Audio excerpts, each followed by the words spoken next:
In closing, I just want to say that preventing nuclear terrorism is one part of the broader agenda that I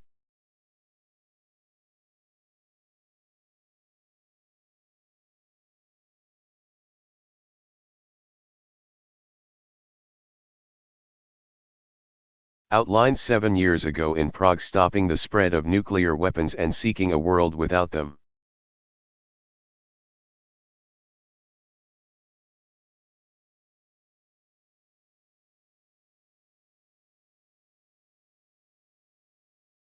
In recent days, there's been no shortage of analysis on whether we've achieved our vision.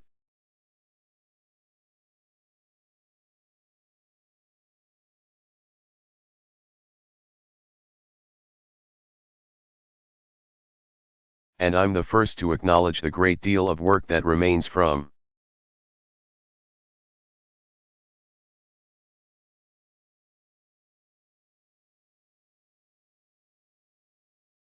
negotiating further reductions with Russia to dealing with North Korea's nuclear program.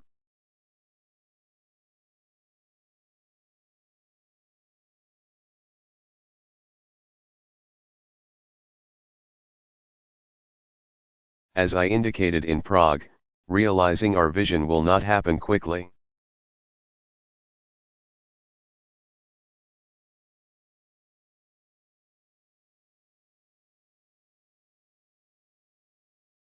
And it perhaps will not happen in my lifetime.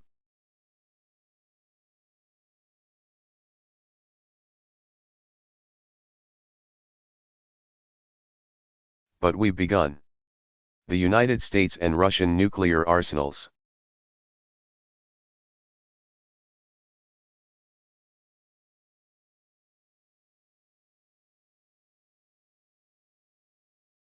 Are on track to be the lowest that they have been in 6 decades.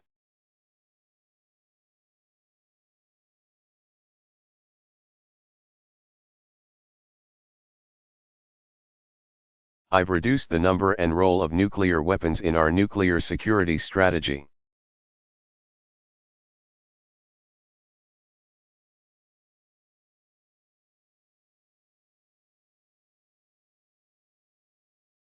In a historic deal, we've prevented the spread of nuclear weapons to Iran.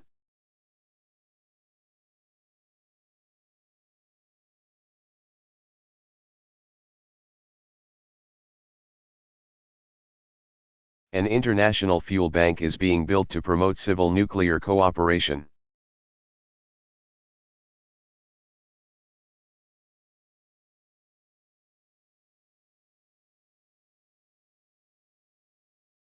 So I'm extremely proud of our record across the board. And we're going to keep pushing forward wherever we can.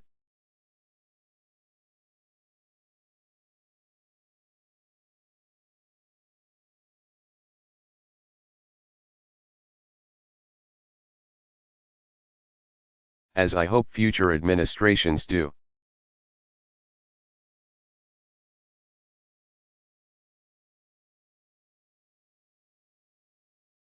To bring us closer to the day when these nuclear dangers no longer hang over the heads of our children and our grandchildren.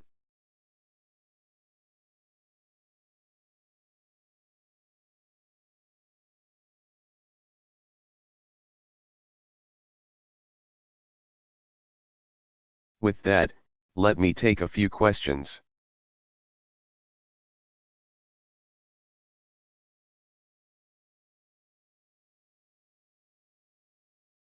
And I'm going to start with Roberta Rampton of Reuters.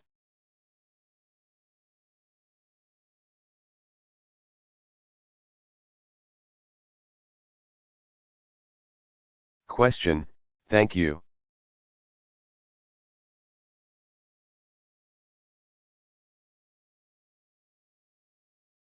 I want to ask about Iran.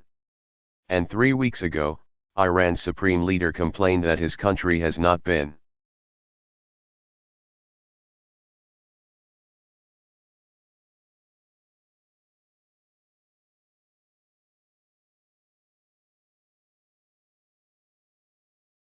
getting actual business deals since the nuclear agreement.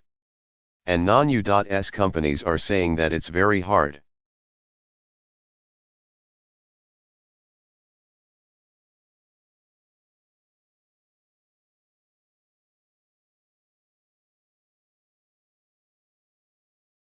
or sometimes impossible, to do much business with Iran without at some point accessing the US financial system.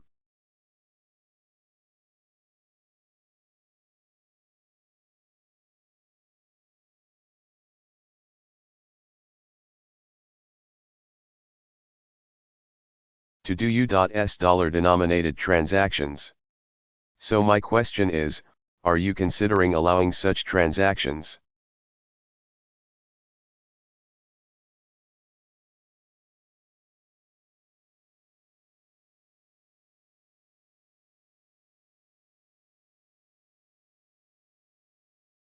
And if so, is that not a betrayal of your assurances that most US sanctions would stay in place?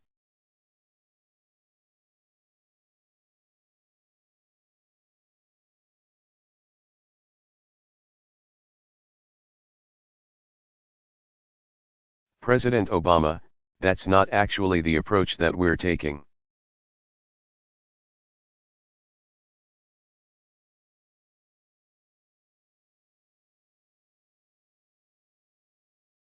So let me say broadly that so long as Iran is carrying out its end of the bargain,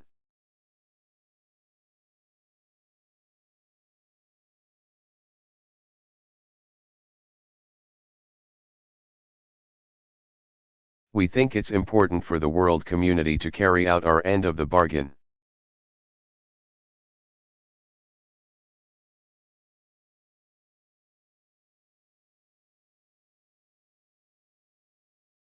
They have, in fact, based on the presentations that were made by the IAEA this morning to the P5+1, have.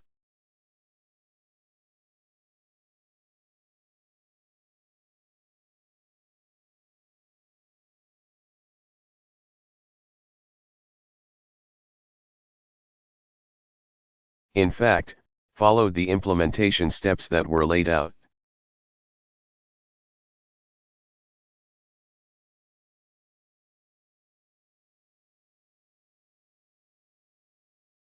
And as a consequence, sanctions related to their nuclear program have been brought down.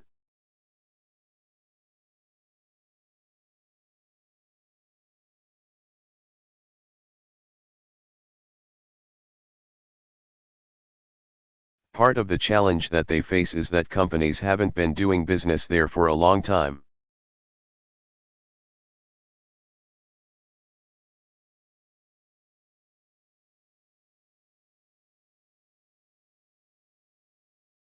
And they need to get comfortable with the prospects of this deal holding.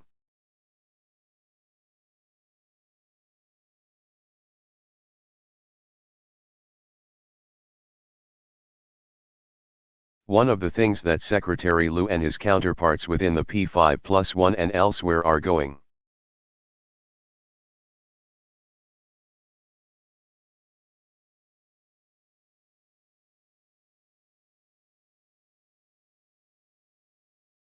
to be doing is providing clarity to businesses about what transactions are, in fact, allowed.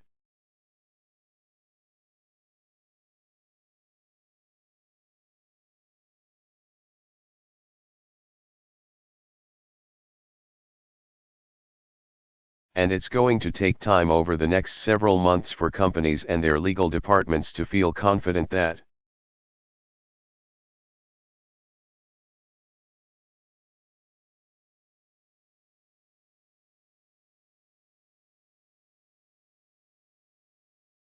in fact, there may not be risks of liability if they do business with Iran.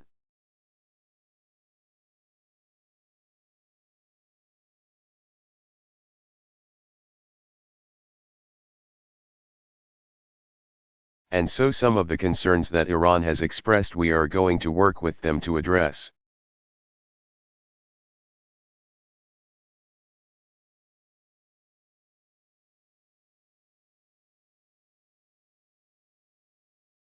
It is not necessary that we take the approach of them going through dollar-denominated transactions.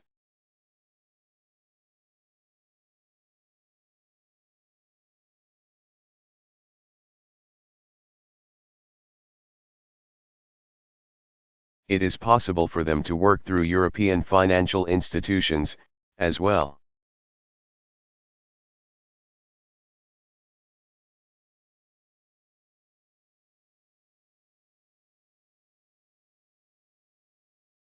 but there is going to need to be continued clarification.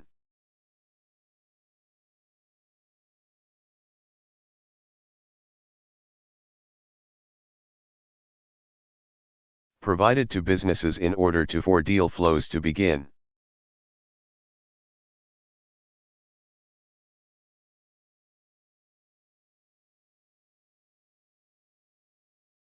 Now, what I would say is also important is Iran's own behavior in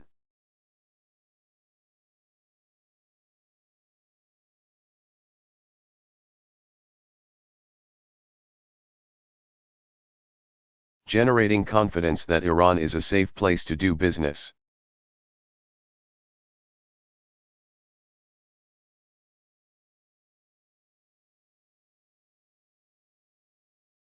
In a deal like this, my first priority, my first concern was making sure that we got their nuclear program stopped.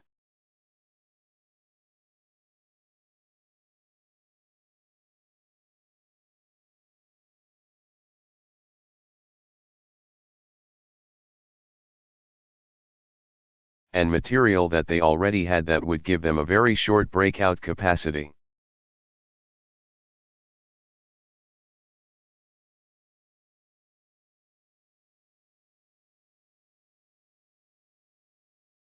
That was shipped out. That has happened. And I always said that I could not promise that.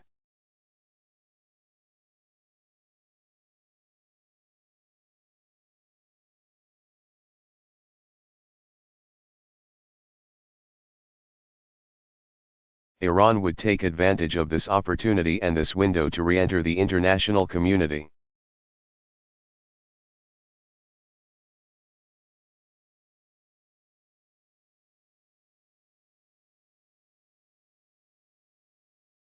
Iran, so far, has followed the letter of the agreement.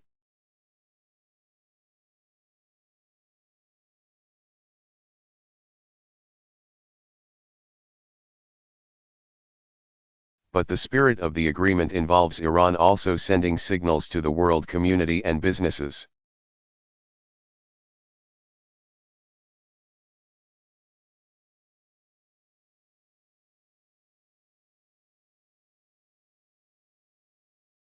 That it is not going to be engaging in a range of provocative actions that might scare business off.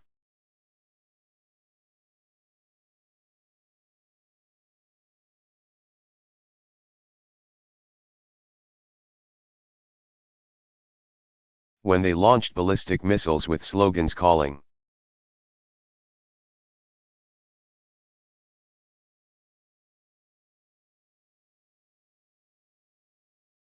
for the destruction of Israel, that makes businesses nervous.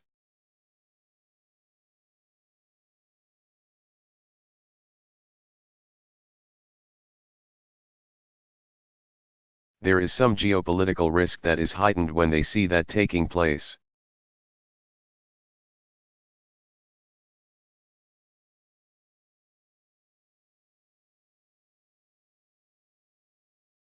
If Iran continues to ship missiles to Hezbollah, that gets businesses nervous.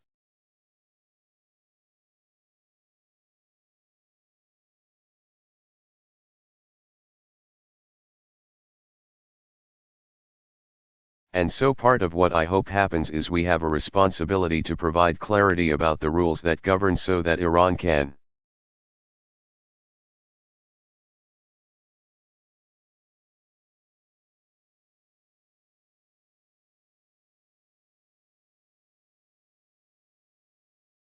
in fact, benefit, the Iranian people can benefit from an improved economic situation.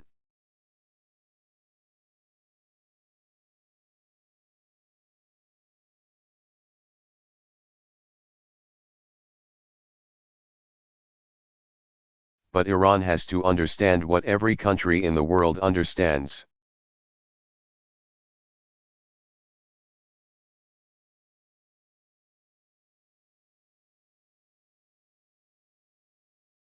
Which is businesses want to go where they feel safe, where they don't see massive controversy.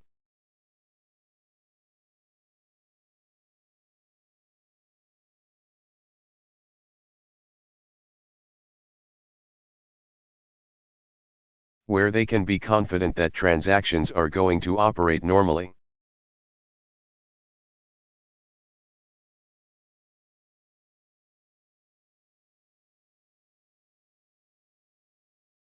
And that's an adjustment that Iran is going to have to make as well.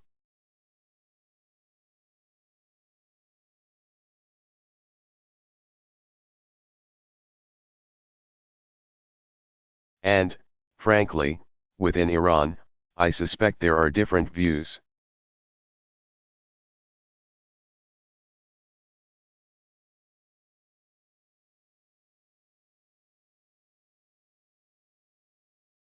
In the same way that there are hardliners here in the United States who, even after we certify that this deal is working,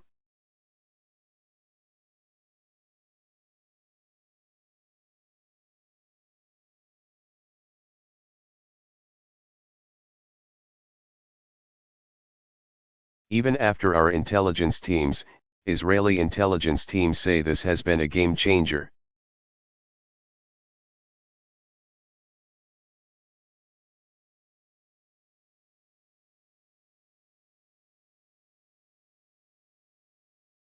Are still opposed to the deal on principle. There are hardliners inside of Iran who don't want to see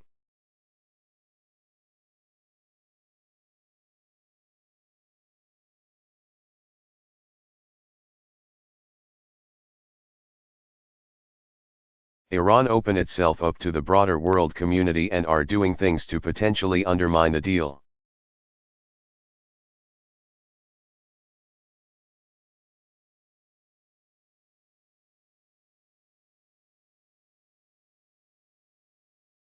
And so those forces that seek the benefits of the deal not just in narrow terms but more broadly.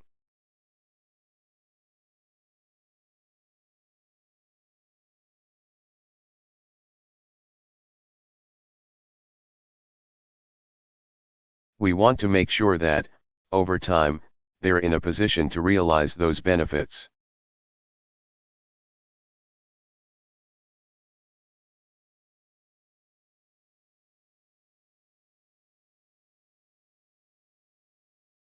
David Nakamura.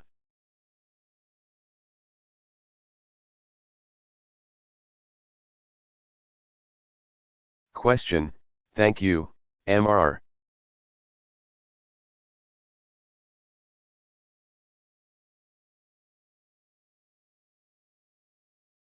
President. As you mentioned at the beginning of your remarks,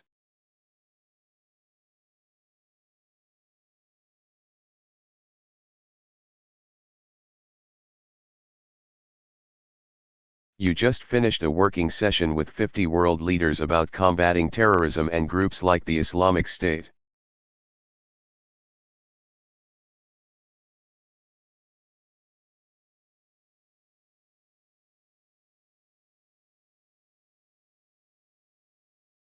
And I wanted to ask you specifically about one of the strategies.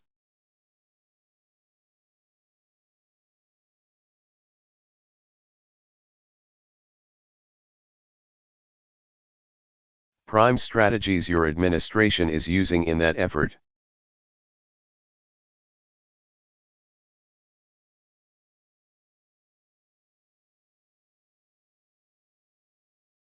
In the past several weeks, your administration has killed well over 200 people in airstrikes in Somalia.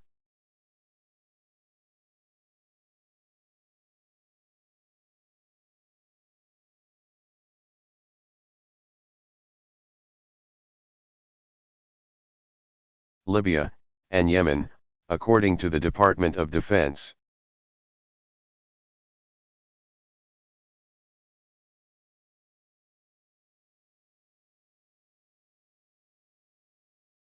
How can you be certain that all the people killed posed an imminent threat to the United States?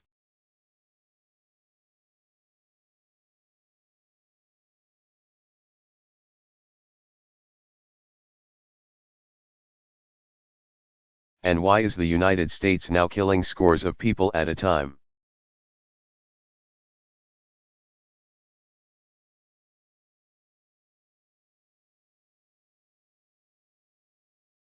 rather than eliminating individuals in very targeted strikes.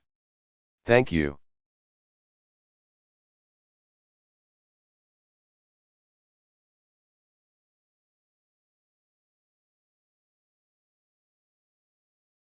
President Obama, we have constructed a fairly rigid and vigorous set of criteria for us evaluating.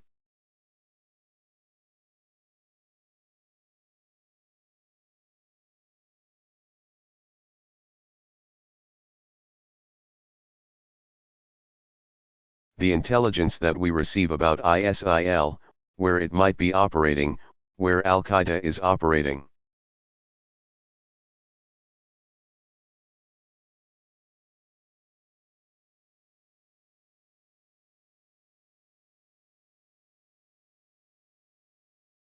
These guidelines involve a whole range of agencies consulting extensively.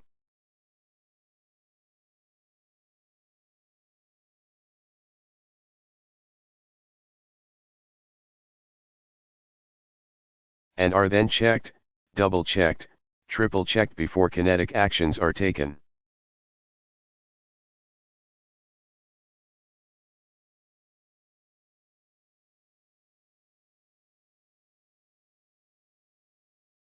And for the most part, our actions are directed at high-value targets in the countries that you just described.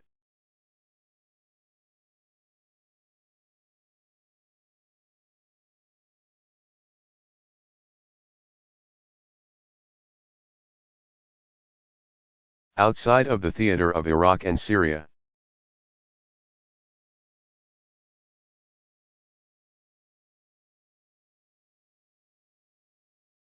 In some cases, what we're seeing are camps that after long periods of monitoring,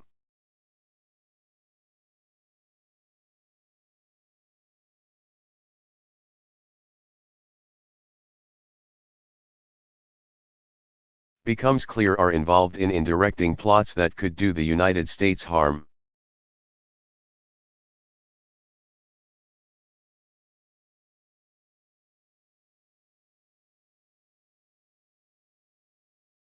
Or are supporting ISIL activities or Al-Qaeda activities elsewhere in the world.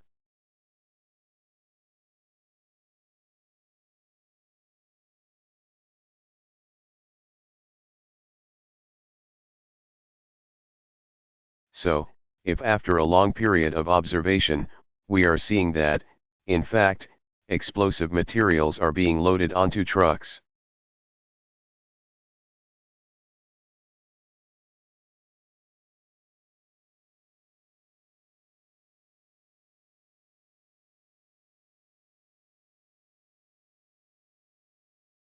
and individuals are engaging in training in small arms, and there are some of those individuals.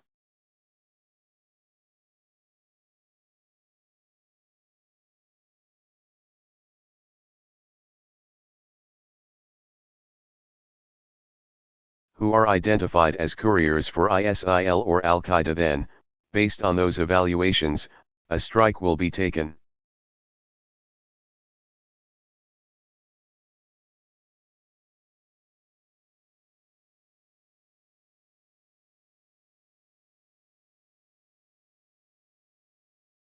But what we have been very cautious about is making sure that we are not taking strikes in situations where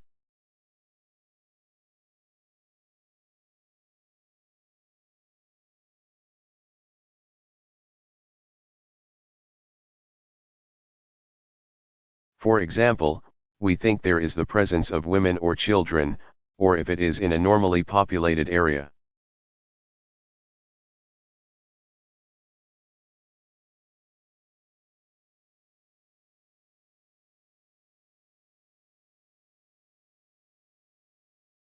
And recently we laid out the criteria by which we're making these decisions.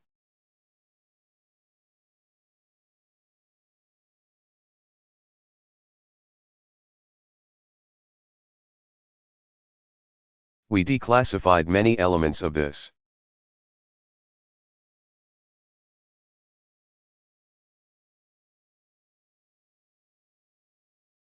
We are going to be putting forward and trying to institutionalize.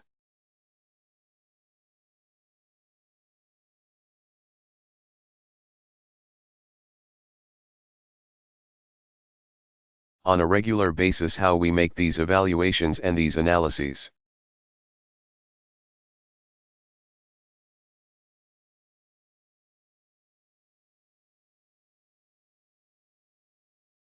I think, in terms of the broader debate that's taking place, David, I think there's been in the past legitimate criticism that the architecture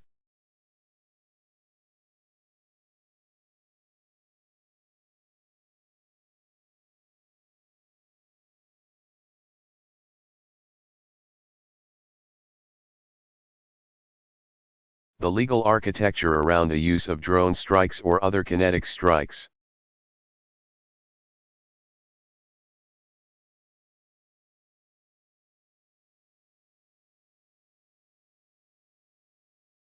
Wasn't as precise as it should have been, and there's no doubt that civilians were killed that shouldn't have been.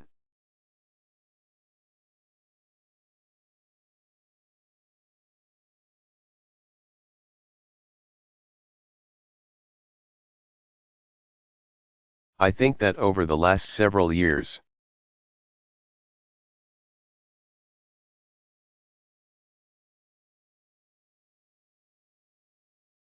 we have worked very hard to avoid and prevent those kinds of tragedies from taking place.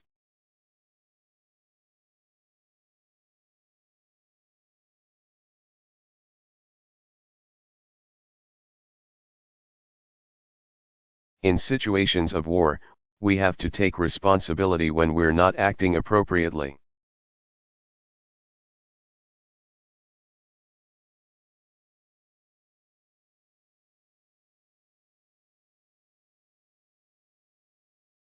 Or where we've just made mistakes even with the best of intentions.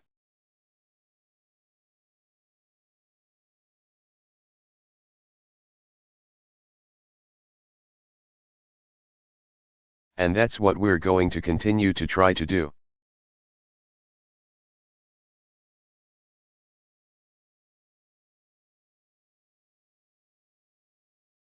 And what I can say with great confidence is that our operating procedures are as rigorous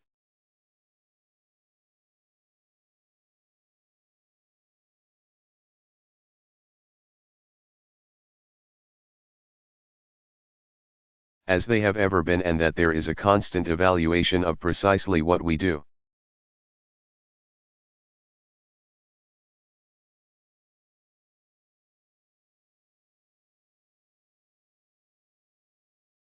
Carol Lee.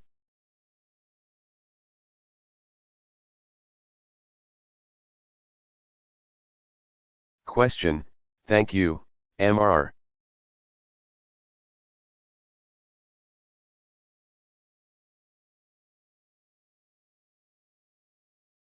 President. You've spent 7 years now working on non-proliferation issues.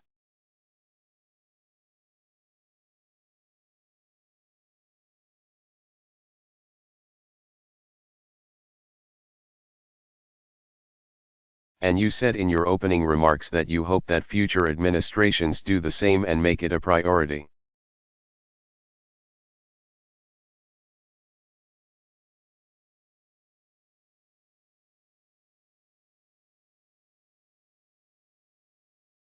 This week, the Republican front-runner to replace you said that perhaps South Korea and Japan should have nuclear weapons.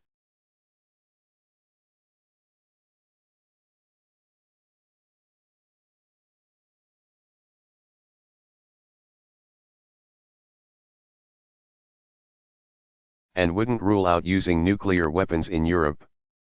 Did that come up at this summit? And just generally?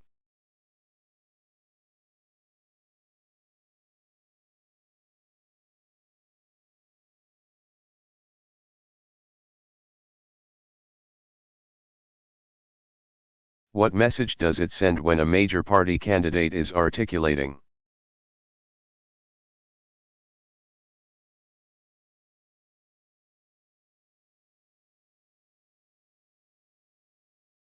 such a reversal in U.S. foreign policy?